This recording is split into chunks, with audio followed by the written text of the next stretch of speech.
여러분 안녕하십니까? 아시아투데이 김동원입니다. 시청자 여러분, 어제 편안한 잠을 주무셨는지요? 네, 요새 환절기 여러분들 잠을 주무실 때 조금 더워도 환절기에 맞게 건강에 신경을 써 주셔서 감기, 특히 이런 코로나 시국에 감기까지 이렇게 겹치면은 뭐 아주 큰일입니다. 여러분 건강 특별하게 챙기시기를 바랍니다. 네, 오늘은 목요일입니다. 목요일. 제가 지난주까지는 목금 이틀 동안은 주로 오후 방송에 신경을 썼습니다만은 오늘부터 목금도 제가 진행을 하는 걸로 편성에 약간 변화를 줬습니다. 결론은 월, 화, 수, 목, 금 제가 계속 오전 11시에 여러분들을 하이파이브 시간으로 만나도록 하겠습니다. 예, 여러분 제가 이틀 더 매일 하니까 더 좋으신가요? 네, 저는 뭐 여러분들 자주 뵐수록 더 좋습니다. 네, 오늘부터 월, 화, 수, 목, 금 11시에는 예, 저와 만나실 수 있는 그런 그 시간이 고정됐다는 거 다시 한번 말씀을 드리겠습니다. 네, 대신 목요일 날은 여러분들이 좋아하시는 김희석의 이색경제를 제가 서두에 진행을 한 이후에 메인 코너로 김희석의 이색경제를 같이 이 시간에 짚어보는 순서, 그렇게 편성에 약간의 변화를 주도록 하겠습니다. 네, 오늘 여러분들이 궁금해하실 사안, 뭐 역시 또 대선 관련이죠. 지금 어제 여의도에서 오전과 오후에 걸쳐가지고 계속 김웅 또 윤석열의 긴급 기자회견을 저희 기자들이 가서 현장에서 취재를 하고 화면을 통해서 생생하게 전달을 해드렸습니다만은 예, 여의도의 이 하루하루는 정말 아주 긴급한 상황이 계속 이어지고 있습니다. 예, 다이내믹 코리아의 하나의 결정판이 바로 여의도인데요. 오늘도 여의도 소식을 두 가지 정도로 준비를 하고 여러분의 이색경제를 진행하도록 하겠습니다. 네, 처음에 여론조사부터 볼까요? 여론조사가 정말 출렁이고 있습니다. 네, 오늘 여러분들에게 맛있는 그 찬거리 메뉴를 이렇게 준비를 했다는 점 말씀드렸죠. 첫 번째, 대권주사, 여론조사, 판세 분석. 두 번째, 제보자로 거론되는 여성은 누군가 하는 게 아마 여러분들 제보자가 왜 중요한지, 이 판국에서 과연 이게 공작 의혹인지 아니면은 실제로 당 내분인지 하는 거를 제보자를 통해서 알 수가 있겠습니다. 네, 첫 번째 여론조사 출렁거린다라는 것을 한번 살펴보도록 하겠습니다. 오늘 오전에, 그러니까 하나는 1시간 전에 발표가 된 거고요. 하나는 2시간 전에 아주 따끈따끈한 여론조사가 발표가 됐는데요. 예, 여기서 나름대로 의미 있는 사안을 발견을 할 수가 있습니다. 그것부터 여러분들에게 전해드리도록 하고요. 네, 고길동님과 보리손님이 제일 먼저 문을 열어주셨네요. 여론조사 바로 알기가 중요합니다. 길동님, 보리손님은 화창한 가을날씨입니다. 오늘도 화이팅. 네, 보리손님이 어디신가요? 예, 전국이 지금 뭐 화창한 가을날씨겠죠? 보리손님이 계시는 곳도 아마 가을날씨의 전형을 지금 보게 되실 수 있겠다 생각이 듭니다. 네, 말씀드린 대로 오늘 두 여론조사의 주요한 그 핵심 내용을 좀 보겠습니다. 이 내용은 오마이뉴스라는 언론 매체가 리얼미터, 리얼미터는 매주 여론조사를 하죠. 매주 여론조사를 하되 리얼미터의 그 오너라든가 이런 그 스탠스는 약간 현재 집권층을 더 강조를 하는 그런 여론조사 기관으로 알려져 있습니다. 예, 본인들은 뭐 극구 부인을 하지만 성향이 그렇다는 얘기입니다. 자, 오마이뉴스가 리얼미터에 의뢰해서 오늘 9시 한 반 정도 공개가 됐는데요. 이재명과 윤석열, 이게 그야말로 여러분들이 지금 핫한 이 둘의 경쟁이 어떻게 될까라는 점이 궁금할 텐데요. 자, 이재명이 윤석열을 27대 24로 앞서는 결과가 나왔습니다. 네, 바로 이 리얼미터 조사에서 처음으로 이재명, 윤석열이 역전되는 현상이 벌어졌다. 근데 지금까지 뭐 각종 여론조사에서 이재명이 1대1 조사에서 윤석열을 앞서는 경우는 뭐 드문드문 있었습니다. 근데 바로 이 정기적으로 하는 이 조사에서 이재명이 윤석열을 저렇게 27대 24면은 글쎄요, 약 2.8%포인트인데요. 바로 쭉 빨간색의 윤석열이 지금까지는 앞섰죠. 네, 26.3 대 25.9, 26.5 대 24. 상당히 앞서기는 표 차이는 근소하지만 계속 앞섰는데 이번 여론조사에 27.0 대 24.2, 2.8%포인트 뒤집혔다라는 것이 제일 큰 변화의 포인트입니다. 네, 이것은 뭐 여러 가지로 종합적으로 분석이 가능한데 최근에 이재명은 어떤 이슈가 있었습니까? 바로 충청권의 압승, 아주 돌풍, 뭐 예견된 그 선두지만 54.8인가요? 평균이. 네, 대전, 충남, 그다음에 청주를 중심으로 한 충북, 세종시까지 포함해서 범충청권의 54.8%라는 본인도 놀래서 지금 물어봤다는 거 아닙니까? 왜 이렇게 저한테 표가 많이 왔습니까? 라고 선관위원장을 한 이상민 의원한테 본인도 깜짝 놀라서 물어봤다는 거죠. 예, 발표 나기 직전에. 그러니까 이것은 이재명이 1위를 하긴 할 것이다라는 예측은 돼 있습니다만은 바로 이렇게 과반이 훌쩍 넘는 그야말로 압도적인 독주가 이어질 거라는 거는 그 이재명 캠프도 예상보다 훨씬 앞서 나간 결과죠. 바로 이런 그 이벤트가 있었기 때문에 이재명의 약간의 쏠림 현상. 네, 제가 이번 주 월요일 날 어떤 정치학에 나오는 어떤 그 효과를 말씀드렸죠. 바로 밴드웨건 효과. 잘 나가는 집, 잘 나가는 사람의 중도층이 더 합세를 한다는 밴드웨건, 그렇죠. 꽃마차 군악대라는 말씀이죠. 예, 아주 요란스럽게 그 길거리를 횡보하는 이른바 선두권에 치고 나가는 요란함, 또 거기에 큰 이벤트 이런 거 있기 때문에 저 사람이 되는가 보다 싶어가지고 몰리는 현상이라고 그랬습니다. 바로 그런 이재명 효과가 밴드웨건 효과가 플러스가 된 것이요.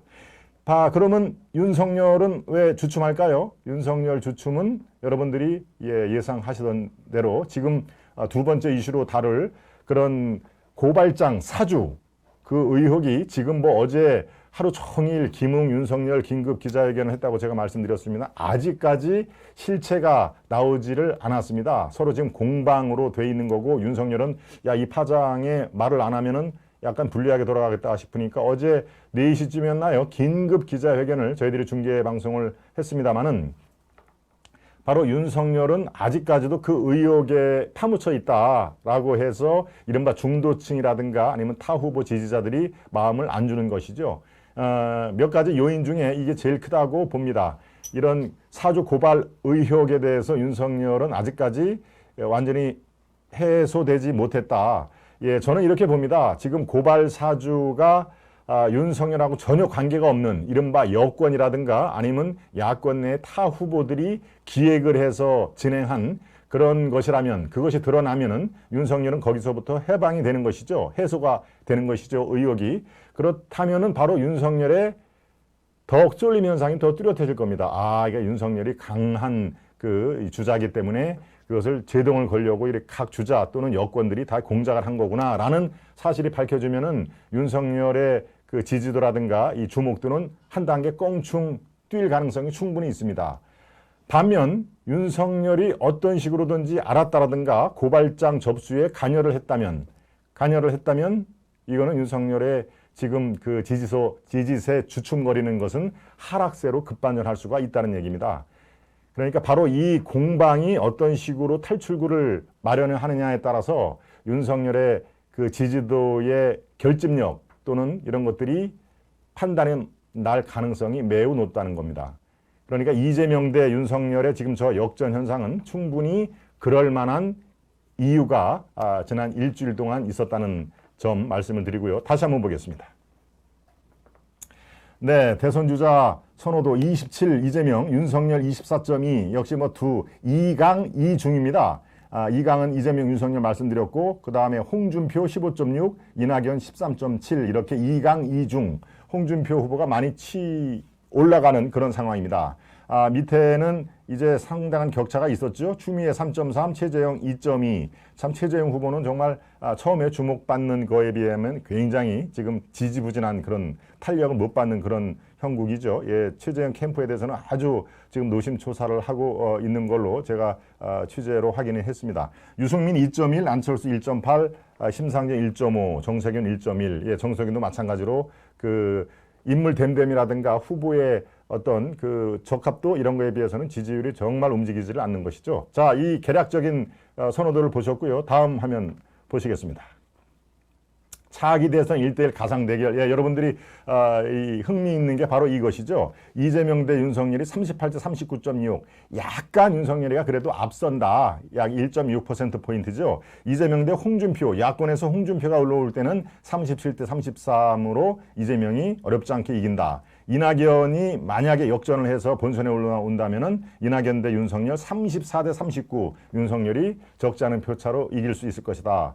만약에 지금 2위 후보가 다 파란을 일으켜서 올라가는 그런 예상 시나리오가 있다면 이낙연 대 홍준표가 되겠죠. 36대 33으로 이낙연이 이길 것이다. 바로 윤석열이 아직 이렇게 지지율이 정체가 됐지만 1대1 가상 대결에서는 윤석열이 이재명과 이낙연을 한 5%포인트 차이로 이긴다. 바로 이런 점 때문에 이 마지막 여론조사할 때 본선 경쟁력이 어느 후보가 제일 높다고 보십니까? 라고 지금 선거관리위원장 정홍원 위원장이 얘기를 했지 않습니까? 그게 실현이 된다면은 윤석열 후보가 상대적으로 2.1 가지고 있을 것이다. 왜? 본선 경쟁력 1대1에서 이만큼 차이로 지금 앞서고 있으니까. 예, 그래서 제가 이틀 전에 이 시간을 통해서 본선 경쟁력 항목을 넣어도 윤석열이 웃을 것이다 라고 하는 얘기를 그래서 드린 것입니다.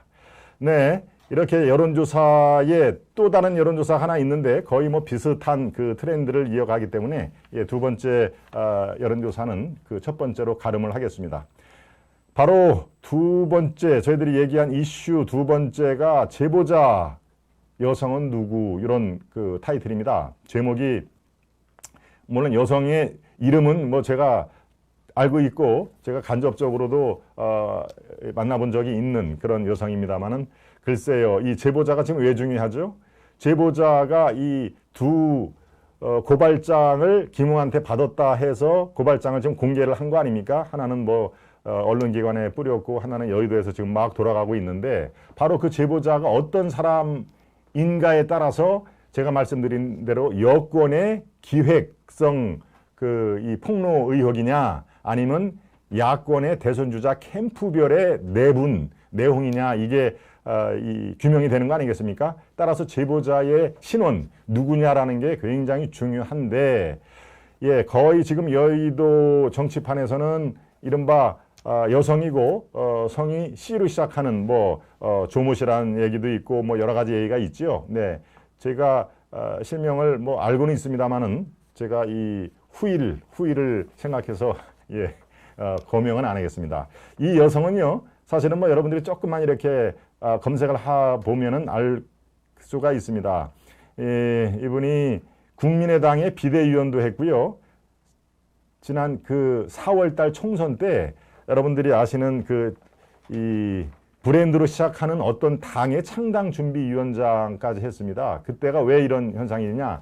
약간의 조그만 당이라도 창당을 해서 미래통합당으로 들어가면은 지분을 인정을 받기 때문에 비례대표라든가 또 이 전국구 출마자 중에서 한 서너 명의 지분을 갖고 있기 때문에 서로 여러 가지 정당들이 막 서로 미래통합당으로 오는 그런 상황이죠. 근데 정당이 출범하지도 않았는데 제가 말씀드린 브랜드 무슨 뭐 파티 당이라고 해서 이게 문제가 됐었죠. 나중에 알고 보니까 창당 요건도 갖추지가 않았다 싶어가지고 미래통합당으로부터 퇴출 명령이 이루어지는 상황입니다. 따라서 그때부터 뭔가 하여튼 정상적이지 않은 사람이다. 약간의 좀 뭔가 편법이라든가 이런 거에 능한 사람이다라고 여의도에서는 이 사람을 대부분 다 알고 있는 그런 정상적이지 않은 그런 범주에 있는 분이다라고 하는데 바로 이번 사안에 또 거론이 된 겁니다. 따라서 이 사람이 국민의당 비대위원뿐만이 아니라 정치 시작을 박원순 그 캠프에서 시작했다는 그런 이 증언도 있고요. 또 지금 국정원장 하는 뭐 박지원 국정원장하고도 아주 같이 찍은 사진도 있고 해서 이게 범여권의 아마 기획물일 것이다라고 추론을 어디까지나 추론입니다. 아직 결론은 안 났기 때문에 그런 식의 어떤 공방 이런 것들이 어제 하루 종일 오늘까지도 이렇게 이어지고 있습니다. 따라서 제보자의 신원이 누군가에 밝혀지면은 이것이 바로 여권발 기획물인지 아니면 야권의 그야말로 대선 후보를 둘러싼 내분의 결과인지 이런 것이 판가름 날 겁니다. 어제 뭐 김웅 의원은 사실 맹탕 기자회견이었죠. 아무것도 소상히 밝힌 게 없는 그만큼 뭔가 밝혀서는 안 될 뭐가 이 something 무엇이 있다는 얘기로는 제가 파악이 되는데 이것을 밝히려면은 상당한 시간이 걸릴 겁니다. 아마 대선 과정이 끝날 때까지 공개가 안 될 가능성도 꽤 있습니다. 그러니까 조금씩 종합적으로 밝혀지는 그런 그 퀴즈를 저희들이 입체적으로 한번 맞춰보는 그런 수밖에 없는 상황입니다. 네, 두 번째 이슈까지 제가 짚어드렸는데요. 말씀드렸다시피 이 3, 4, 5는 김희석의 이색 경제를 다룸으로써 저희들이 경제적인 지식도 여러분과 함께 이해도를 높이는 시간 갖도록 하겠습니다. 네, 김인석 실장 모시겠습니다.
네, 말씀드린 대로 김인석의 이색 경제를 다루도록 하겠습니다. 우리 김인석 실장님 모셨습니다. 예, 안녕하세요. 네. 예.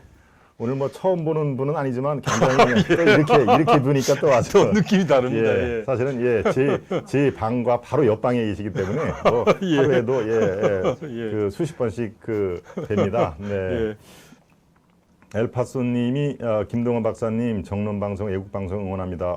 예. 제가 박사라는 거를 거의 이게 잘 드러내지 않는데 어떻게 아시는군요. 사실은 여기에 있는 김인석 박사님이 사실은 아주 정통 박사고 아이고, 왜 그러십니까? 저는 약간 그렇지만 저도 아주 이 정정당당하게 취득한 박사입니다. 네, 이 논문 표절률이 보통 우리가 10%를 기준으로 하는데 저는 한 2% 정도밖에 안 나오는 완전히 완벽한 제 창작물의 그 논문이 있습니다. 네, 보리스님, 이재명의 지지율 상승에 김부선은 어찌하나요?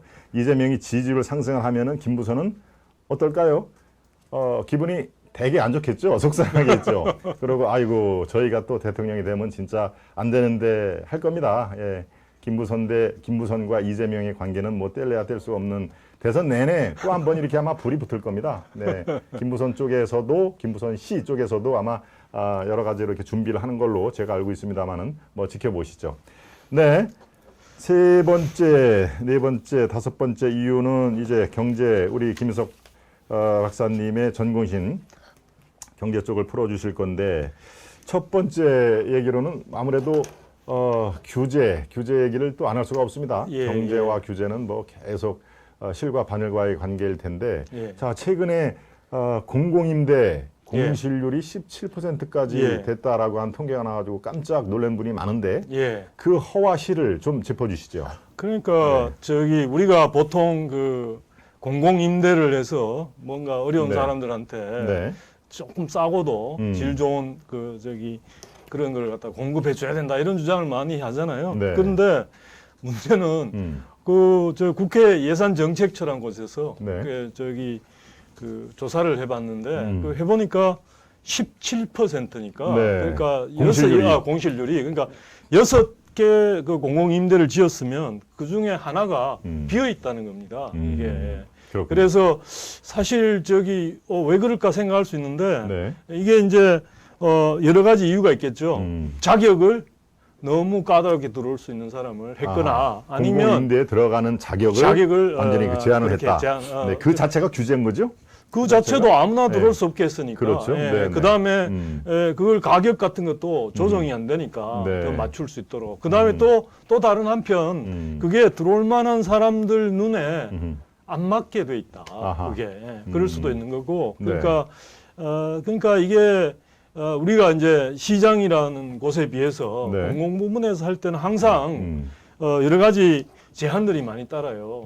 그러니까 여기에 맞는 법률이나 뭐 규정 이런 걸 해서 이런 데는 누구 어떤 자격이 있는 사람만 들어올 수 있다. 예. 혹은 이거는 얼마에 공급해야 된다. 뭐 이런 것들이 붙으니까 네. 거기에 상황에 맞게 조정이 안 되는 거죠. 네, 그러다 보니까 공실률이 그 정도로 6채 가운데 한 채. 그러니까 사람들이 여기 시민들이 아니 그 세금을 들여가지고 그렇게 했는데 그렇죠. 다른 사람들은 전세 난 때문에 난리인데 그렇습니다. 그러니까 화가 나는 거죠. 원래 그래서, 이 예. 공공임대주택이라는 게 청년들, 예. 그다음에 무주택, 서민층들을 예. 위해서 시가보다 싸게 공급을 하는 거 그렇죠. 아니겠습니까? 그렇죠. 대략 한 20-30%의 금액만 있으면 들어갈 수 있게끔 그렇죠. 그렇게 아주 낮췄는데 그럼에도 불구하고 지금 말씀하신 것처럼 6채 중에 한 채가 비어있다. 예. 이거는 그러니까 이게 문제가 많은 거죠. 보통 이제 외국 사례 같으면 네. 그게 이제 조건을 그 시장 가격보다 낮춰서 하니까 대기자가 기다리는 게 보통인데, 그렇겠죠. 네네. 그게 보통인데 지금 이게 이제 행정적으로도 뭔가 문제가 많다는 이야기를 대변하는 겁니다. 네. 그렇습니다. 이게 우리 주변에서 일어나는 사실 규제의 민낯을 보게 되는 건데요. 예. 이게 실거주 의무를 풀었더니 전세가 더 늘었다 하는 얘기도 있습니다. 예, 그것도 그러니까 설명해 주시죠. 그것도 네. 우리가 저기 저 실거주 조건을 붙인다 그래가지고 네. 그래야 다른 혜택 같은 거 그런 거 네. 본다 그러니까 세금 그러니까 이제 사람들이 거기에 있던 사람을 다 나가게 하고 자기가 들어가니까 네. 그러니까 전세 그 사람들 있던 사람도 전세를 또 찾아야 되잖아요. 그렇죠. 그러니까 그 더 많은 이제 전세 수요가 몰리는 그 지역으로 몰리게 돼서 네. 한때 난리가 났었죠. 그랬다가 예. 아니다 해서 그런 규제를 하지 않기로 했죠. 그렇습니다. 예, 다시 네. 그랬더니 예. 이 전세 매물이 이제 꼭 반드시 들어가 살아야 되는 건 아니니까 2년 동안을. 네. 그러니까 전세 매물이 11% 늘어났다는 거예요. 네. 그러니까 이게 말하자면 그런 게 보여주는 게 우리가 사실은 그런 규제를 푸는 것 자체는 돈이 들지 않잖아요. 그렇습니다. 네. 재정이 안 들어가잖아요. 네. 근데도 불구하고 11% 매물이 늘어났는데 이번에는 그 돈을 들여가지고 한데도 불구하고 공공임대가 네. 17%나 그러니까 6채 가운데 한 채가 비어 있다. 이런 결과가 나오는 걸 보면 네. 그래서 우리가 이제 다른 것보다 자꾸 이런저런 이유를 붙여서 자꾸 규제해서 뭔가 원하는 방향으로 만들겠다 이런 생각을 좀 버리었으면 네. 좋겠다. 차라리 그렇게 하느니 어려운 사람들한테 정말 돕고 싶은 계층이 있으면 그 사람들한테 다른 형태로 네. 지원을 하는 게 낫지. 이걸 갖다가 아예 가격이라든가 아니면 직접 규제로 하는 건 많은 문제를 불러일으킨다는 거죠. 예. 정부의 규제 이렇게 얘기할 때 그 대안으로서 시장에 맡겨라 하는 이제 목소리들이 있는데 시장에 맡겨라 이것도 어느 정도 이게 만능이 될 수가 있지. 물론 이제 큰 정부, 작은 정부 또 여러 가지 또 논란거리가 있지만 자, 이 규제로 인해서 이 정도 우리 공공임대 주택이라는 아주 취지는 좋지만 막상 이렇게 규제를 하니까 엉뚱한 일이 벌어지고 있다라고 하는 얘기. 자, 시장에만 맡겨서 될 문제인가요? 어떻게 보십니까? 아니 방금 말씀드렸듯이 그 가격이라든가 그 다음에 어떻게 공급해야 될지는 네. 그 다음에 얼마 살아라 뭐 이런 것들은 그냥 그 되도록이면 규제를 하지 않고 다만 그렇죠. 네. 예를 들어서 아까 돕고 싶은 계층이 있으면 거기다가 네. 지원을 해주면 되죠. 네. 지원을. 그렇죠. 그러니까 특정 계층이 예를 들면 네. 뭐 청년이나 뭐 좀 어려워서 힘들다 그러면 그 사람들한테 네. 다른 조금의 뭐 지원을 세금 쪽을 좀 깎아주든 뭐 다른 형태를 하든 또 지원을 해준 쪽으로 그렇죠. 가는 게 더 낫다는 예. 이야기입니다. 예. 지금 네, 국민지원금 제가 어제 그저께도 말씀을 드렸습니다마는 참 국민지원금을 받는 분 88% 못 받는 사람 12%에 대해서도 또 논란이 있고 예, 그렇죠. 이 급여 1,000원 차이로 뭐가 이 받고 안 받고가 갈린다 해서 불만들이 높다. 이건 불만이 안 생길래 안 생길 수가 없지요. 예. 그런 것들을 보면은 참 이 정부의 정책 자체가 물론 쉽게 하는 정책은 없습니다만은 이 큰 정부, 작은 정부 이게 대선 시즌을 맞이해서 그거를 이제 또 그것만 갖고도 한 시간 내내 할 수가 있습니다만은 예, 예, 지금 예. 현재 문재인 정부는 큰 정부이면 분명합니까? 아니 어떻습니까? 저기 네. 큰 정부라도 네. 지나치게 크죠. 왜냐하면 이게 소득이 늘어나는 음. 정도 퍼센트에 맞춘 네. 정도로 음. 재정이라든가 다른 게 이렇게 늘어나는 게 네. 정상이죠. 왜냐하면 그렇죠. 그래야 네. 적자가 쌓이지 않으니까 빚이 나라 네. 빚이. 그렇죠. 그런데 지금 뭐 지금 회복되는 것도 잘해야 4% 그러는데 그렇죠. 지금 뭐 저기 예산 GDP. 증가 4%는 같은 거는 GDP 성장률이죠. 그렇죠. 네네. 예, 그걸 지금 낙관적으로 볼 때 네. 원래 한 4% 정도 기대하는데 네. 그게 지금 예산이나 이런 게 8% 뭐 그냥 계속 늘어났잖아요. 예, 그래서 이게 저기 그런 측면에서 예산이 커졌다는 측면에서도 큰 정부고 그것뿐만 아니라 예산뿐만 아니라 또 방금 규제라는 측면. 네. 그러니까 모든 문제를 명령이나 네. 규제를 통해서 풀려고 할수록 사실은 돈을 적게 써도 네. 실제로 여러 가지 방법이 있습니다. 예를 들면 네. 여기에 네. 어떤 토지를 예를 들면 어떤 용도로만 써라 이렇게 네. 규제를 할 수도 있고 그게 그렇죠. 아니고 예. 거기를 돈을 주고 사서 그 용도로 국가가 쓸 수도 있습니다. 예를 들면 네. 그런데 예.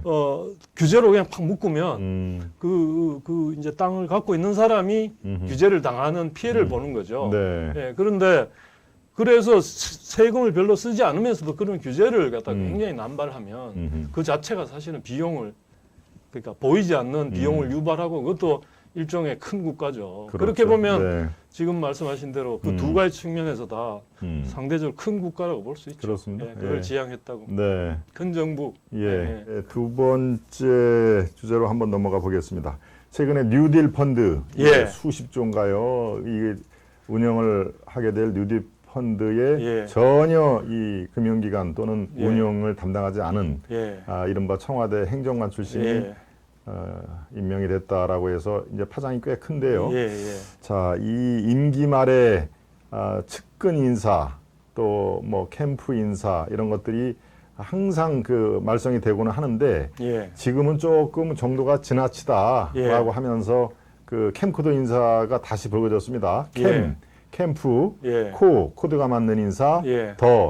더불어민주당 예. 예. 인사 뭐 이런 세 가지 요건에 해당되는 사람을 집중적으로 제가 어제 우리 시청자 여러분께 알려드렸습니다만 임기 말에 99개 공기업 그 예. 간부 자리를 서둘러서 임명했다. 그게 이제 결국은 알박기 아니냐. 예. 예. 6개월도 안 남은 그런 시점에서 차기 임명권자에게 그렇게 하는 것이 지금까지 관례일 텐데 네, 6개월 정도밖에 안 되는 거 서둘러서 자기 사람을 앉힌다는 게 예. 알박기이자 뭐 줄서기 이렇게 얘기가 되는데 예. 그 얘기를 조금 해보겠습니다. 예. 예, 우리는 고소영이라는 얘기를 많이 들어봤죠. 예. 이전 정부에. 옛날에 예, 그랬죠. 고소영, 지금 캠프도 예. 이거를 진짜 어떤 시각으로 봐야 됩니까? 그러니까 네. 이거를 사실 뭐 고소형이라고 옛날에도 있었지 않냐 이렇게 그렇습니다. 말하면 옛날에도 그랬어.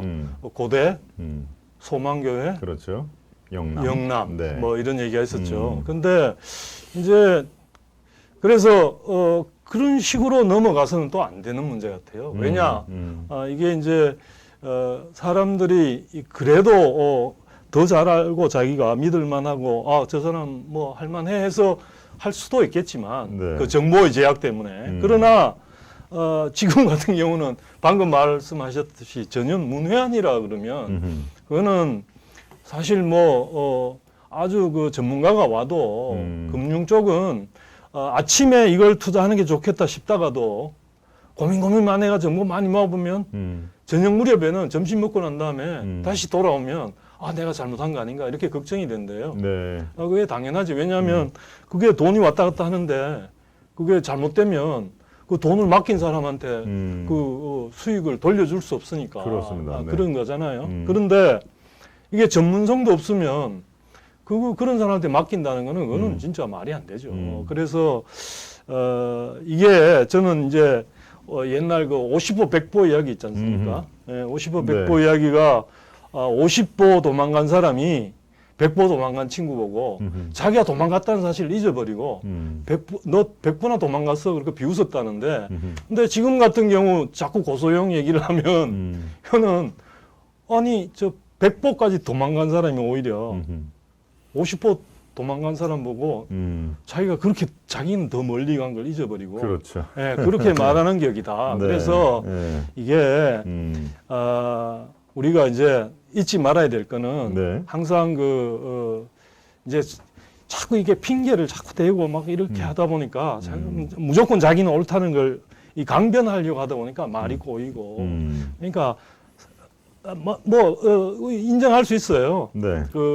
어느 정권이나 정부나 자기를 지원해주고 도와주는 사람한테 어느 정도 뭐 어느 나라 할 것 없이 그건 보훈 합니다. 인사. 보훈 네. 인사가 네. 없을 수는 없지만 네. 그러나 그것도 어느 정도 그 상식적인 그래도 최소한 이 정도는 갖춘 사람이 해야 된다는 암묵적인 그런 게 있을 겁니다. 그런 거는 지켜야 한다. 네, 그런 생각입니다. 네.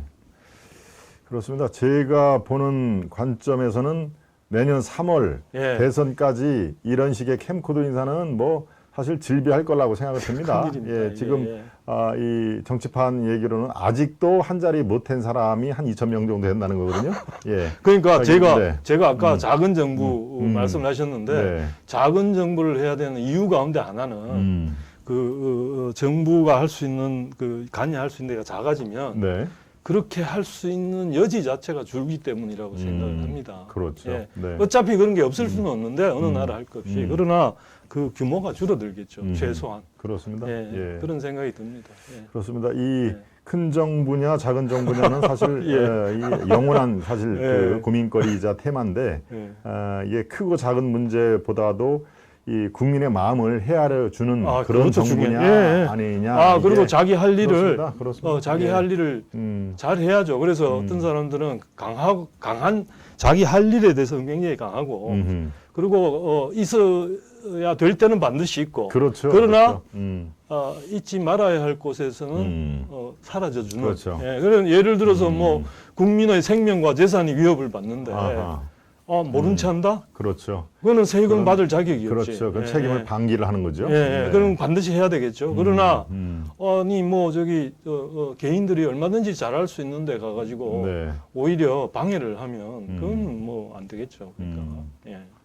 그렇습니다. 예, 이 국가의 바람직한 역할과 책무 이것은 여러분들하고 계속 논의를 하고 맞습니다. 예. 사실 뭐 이 그야말로 케이스 바이 케이스이기 때문에 어떤 게 정답이다라고 얘기하기는 매우 어려울 겁니다. 단지 그 당시의 그 시대 정신, 그 당시에 어떤 국가를 둘러싼 그런 그 환경 이런 걸 종합적으로 고려를 해서 어차피 선택의 문제니까 그렇죠. 이 선택의 문제라도 다음 정부는 정말 제가 말씀드린 대로 국민의 마음을 이렇게 어루만져주고 이 국민의 뜻에 최대한도로 거리감을 좁히려고 하는 그런 정부가 우리가 바라는 정부 아닌가 하는 생각이 이것도 참 소박한 그런 희망사항이지만 거의 이런 걸 아주 절실하게 느끼는 분들이 꽤 많은 것 같습니다.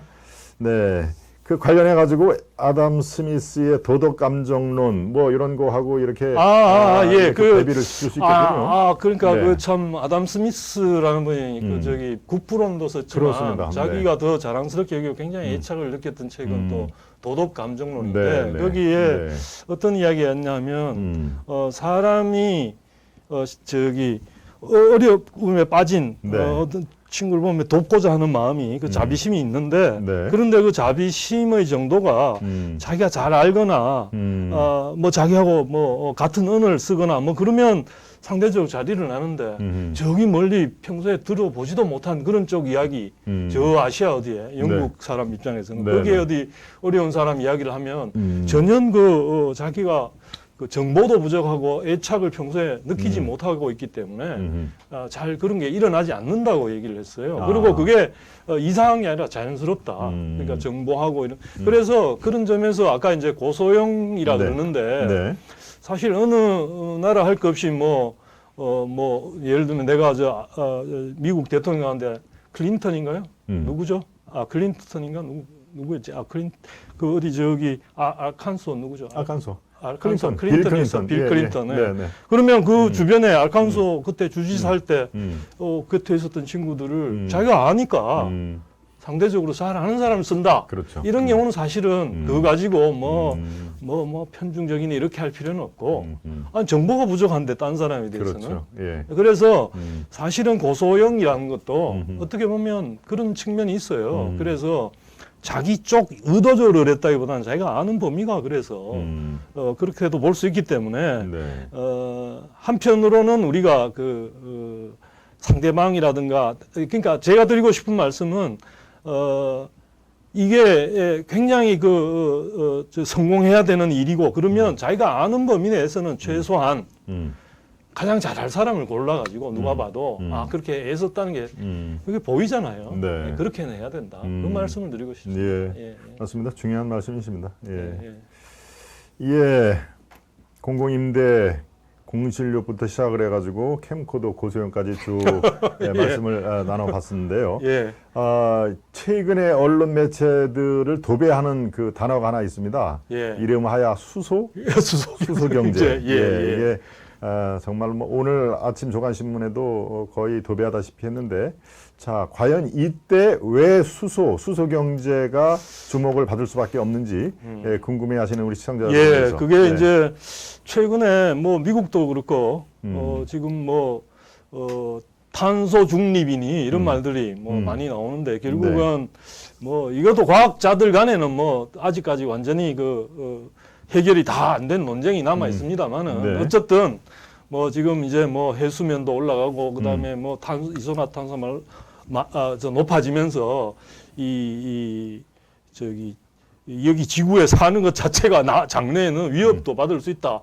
어떤 그런 가정하에 탄소를 배출하는 탄소를 좀 줄여서 말하자면 기후 변화라든가 이런 게 일어나지 않게 해야 되겠다는 그런 노력들이 나타나고 있고 미국, 유럽 그러면서 우리도 언제까지는 2050 탄소 중립 어쩌고 그러는데 그것 때문에 또 너무 급하게 하면 안 된다는 등 말이 많습니다만 아무튼 그런 것이 추진되면서 이제 소위 말하는 화석 연료, 석탄, 석유 이런 걸 줄이고 그런 걸 발생시키지 않은 전기나 아니면 전기 배터리를 쓰거나 아니면 수소 발전이나 그런 것들 통해 에너지를 얻는 그런 쪽으로 연구나 이런 게 실질적으로 이제 탄소세의 도입이니 이러면서 탄소 국경세니 그런 것들이 많이 나오잖아요. 결국은 탄소를 많이 발생시킬수록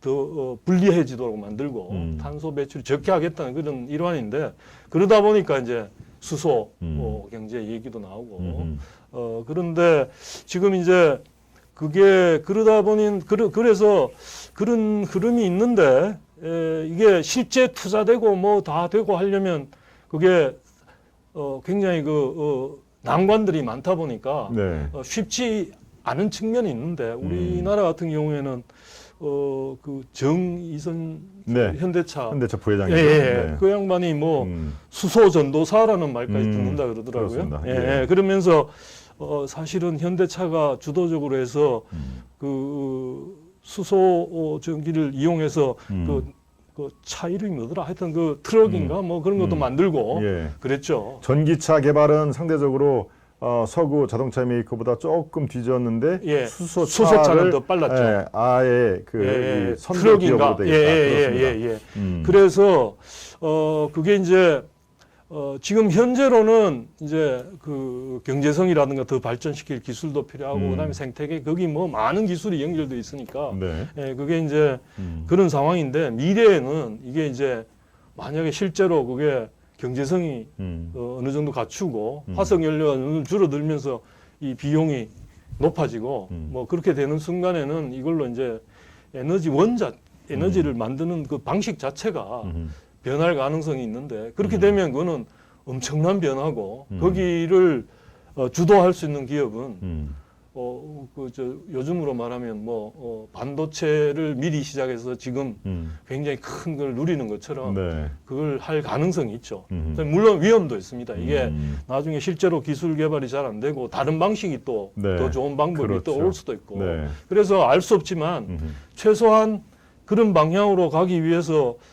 그렇게 노력을 하는 바람에 근데 거기에 한 현대차만이 아니고 우리가 이름을 들어 아는 그렇습니다. 많은 기업들이 같이 예, 지금 이제 노력을 현대차 정의선, SK 최태원 회장, 그러니까, 예. 포스코 회장이 최종관, 공동으로 예. 최 회장이 공동으로 나와가지고 수소 경제 선언도 하고 그러니까 그러니까 그게 네. 한편으로는 그게 그런 원군을 얻다 보니까 한국이 그런 쪽 말하자면 치고 나간다 그럴까요? 네. 예. 과감하게. 다른 나라도 물론 나름대로 기술도 개발하고 나름대로 연구도 축적되어 있는 나라들이 있지만 네. 실제로 그 소위 말하는 모멘텀이랄까요? 추진력은 투자를 할 때 일어납니다, 대부분. 예. 사실 그런 얘기 하잖아요. 돈이 돌아야 그게 아마 그 붐이. 그러니까 그 돈을 집어넣으니까 40몇 조인가 43조인가 하여튼 크게 집어넣으니까 거기에 관련된 연구 그다음에 모든 것들이 활발해지지 않겠어요? 그렇죠. 예. 네.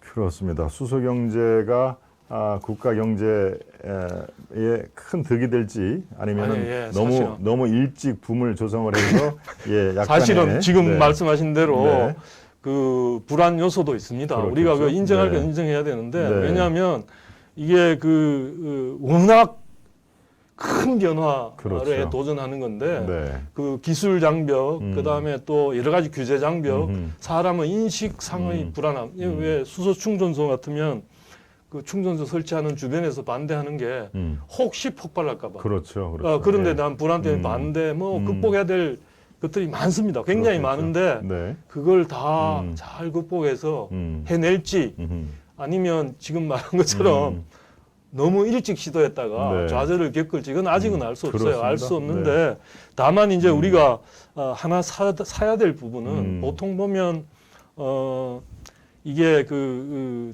결국은 옛날에 그 정주영 회장이 했던 말 있잖아요. 해봤어? 해봤어? 임자 해봤어? 그랬다잖아요.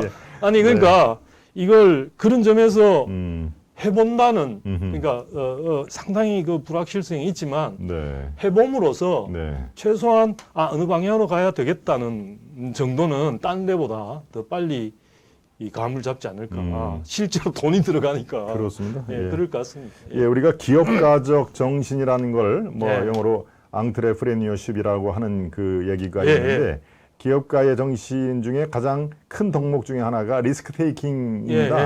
위험을 감수를 하고 어떤 신제품을 개발을 한다거나 신시장을 이제 개척을 해서 그게 요행이 제품 개발이라든가 신시장을 뚫는 게 시운이 맞아 떨어져 가지고 이른바 대박이 되면은 큰 불을 쌓을 수가 있는데 그때 큰 불을 쌓는 거를 배관시하면 안 된다는 겁니다. 이미 큰 리스크를 짊어졌기 때문에 그런 기업이라든가 그런 사람에게는 정말 저 사람은 실력이 있다, 보는 해안이 있다라고 박수를 쳐야지 큰 돈을 벌었다는 걸로 배관시하면 안 된다라고 기업 쪽을 이제 두둔하는 그런 시각은 얘기하는데 저는 그쪽에 한 표를 줍니다. 그러니까 심지어 예를 들면 직류교류 싸움할 때 교류가 운송할 때 드는 로스가 적지만 그때 한참 다툴 때도 그러니까 만약에 그 운송비가 적은데 다시 이제 가정 근처에서 그 교류를 다 직류로 바꾸는 과정이 좀 위험했는데 만약에 그 위험 부담을 지고서 계속 시도를 하지 않았으면 교류가 지금은 교류가 이제 되잖아요. 쓰고 있잖아요. 그게 아마 개발 안 됐을 거예요. 그런 점을 생각하면 그런 시도를 하는 사람들이 비록 그 사람이 실패할 수 있을지라도 그 다음 사람이 그 더 안전한 방법인 걸 찾아갈 거기 때문에 나름의 기능이 있다고 봅니다. 그렇군요. 오늘 우리 김인석 논설실장 모시고 최근에 경제계에서 주목을 할 만한 그런 이슈, 수소 경제라든가 또 이 뉴딜 펀드 책임자의 적절성, 또 예, 임대, 공공임대, 이 허실 이런 것들을 짚어봤습니다. 네, 말씀드린 대로 매주 목요일 날은 이렇게 주요 이슈 제가 한 2가지 정도를 소개를 해드리고 예, 이색경제 시간으로 경제적인 우리 이해도를 높이는 시간으로 가져가려 합니다. 네, 목요일도 기대를 해주시고요. 내일 금요일은 원래대로 제가 이 하이파이브로 5가지 이렇게 반찬을 여러분과 함께 맛있게 먹는 그런 시간 갖도록 하고요. 네, 오늘 예고를 드립니다. 오늘 오후 1시 반으로 시간이 예정되어 있는데요. 여러분들 부정선거 의혹 이거에 대해서 관심이 있는 분도 무척 많으시고요. 이런 백주대낮에 무슨 부정선거냐라고 정말 말도 꺼내지 마라라고 하는 분들도 계실 텐데 예, 부정선거 의혹이 또 여기저기서 지금 영등포 의리 지지난주인가요? 재검표가 시행이 됐는데 의혹이 꽤 있다라고 하는 목소리가 터져나오고 있습니다. 우리가 부정선거다라고 딱 규정을 할 필요는 없지만 부정선거 의혹은 마땅히 해소돼야 한다라고 하는 큰 주제를 놓고 요 소송을 담당하고 있는 우리 젊은 변호사 예, 이동환 변호사와 함께 제가 짚어보도록 하겠습니다. 많이 시청을 해주시고요. 오늘 이색경제 김인석 실장 오늘 저하고 처음으로 이렇게 미니 대담을 하셨는데 어떻습니까 소감이?